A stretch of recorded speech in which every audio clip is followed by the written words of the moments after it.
The physical security of computers and their resources are more challenging today than they were in the 1960s and 70s.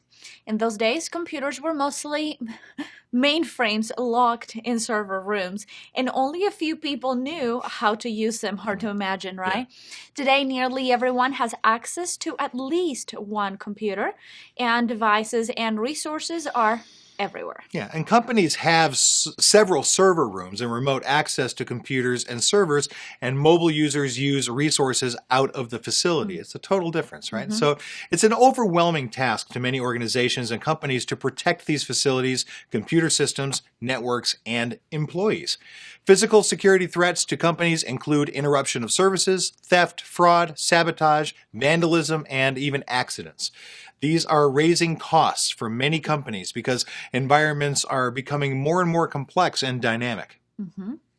When environments and technology become more complex, it introduces more vulnerabilities, which will allow for compromises to take place. Most companies lost memory or processors from workstations, while in others, computers and laptops are stolen.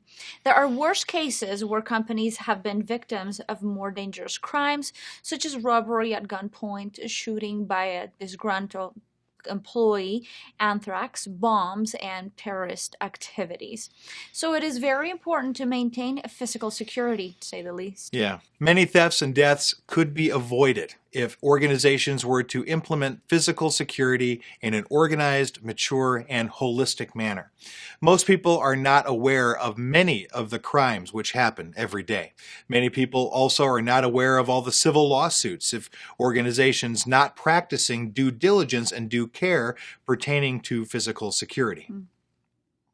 Computer and information security are different from physical security because this has a different set of vulnerabilities, threats, and countermeasures.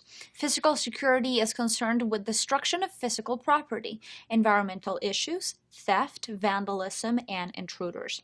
Security professionals' concern is information security and how to protect unauthorized access to a port, wireless access point, or software exploitation. Security professionals are concerned about physical security and how people could physically enter a company and can cause an array of damages. The threats to a company fall into these very broad categories. Natural environmental threats are floods, earthquakes, storms and tornadoes, fires, extreme temperature conditions, and so on. Supply system threats are power distribution outages, communication interruptions, and interruption of other resources such as water, gas, and air filtration. Man-made threats can include unauthorized access, both internal and external, explosions, damage by disgruntled employees, employee errors and accidents, vandalism, fraud, and theft. Politically motivated threats are strikes, riots, civil disobedience, terrorist attacks, bombings, etc.